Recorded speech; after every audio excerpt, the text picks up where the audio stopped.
Nantes, ce sont différentes animations, projets, actions. Les 48 heures de l'agriculture urbaine, le Nantes Food Forum, les défis, famille à alimentation positive animés par le GAP 44, notre partenaire.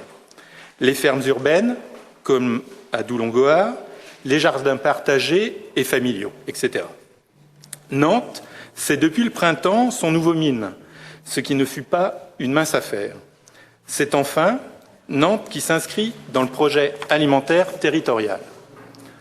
Le projet alimentaire territorial, un outil essentiel pour l'avenir de l'alimentation des Nantaises et des Nantais. D'une part, nous avons le mine présent dans ce projet, mais d'autre part, nous avons une multitude d'actions qui tendent à mailler le territoire, à leur faire vivre et à assurer notre souveraineté alimentaire.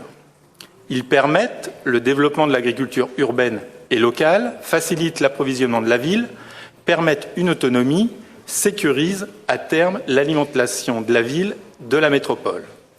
Petit rappel, c'est près d'un quart de la population du département pour la ville, la moitié pour la métropole, qui doivent s'alimenter quotidiennement. Nous avons conscience que certains publics restent éloignés de la question du bien manger.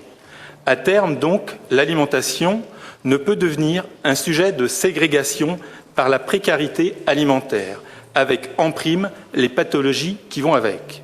C'est pourquoi la ville de Nantes s'en préoccupe depuis longtemps et à travers, entre autres, sa cuisine centrale.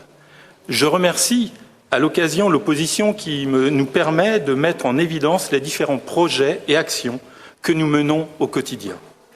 Demain, pour une ville, une agglo de la taille de Nantes, la nécessité d'une agriculture de proximité et d'une alimentation saine, les deux étant indissociables, sera primordiale. Ne nous trompons pas, notre alimentation demain sera le reflet de notre modèle économique et social, plus précisément de l'agriculture que nous aurons soutenue, locale et de qualité, avec les emplois non délocalisables directs et indirects qui vont avec.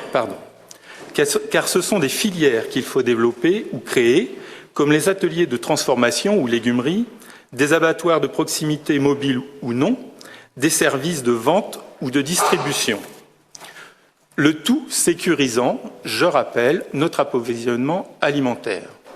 Si des axes d'action restent à développer, la restitution des ateliers collectifs du PAT la semaine prochaine nous fournira des pistes. Personnellement, je mettrai en avant un axe de travail. Pourquoi à terme ne pas étudier la faisabilité de la création d'une régie agricole et alimentaire? Nous sommes au seuil d'une nouvelle période politique propice aux projets novateurs, sociaux et écologiques. Allons de l'avant. Notre avenir en dépend. Nous avons encore le temps pour obtenir nos coquelicots, mais ça ne va pas durer. Je vous remercie.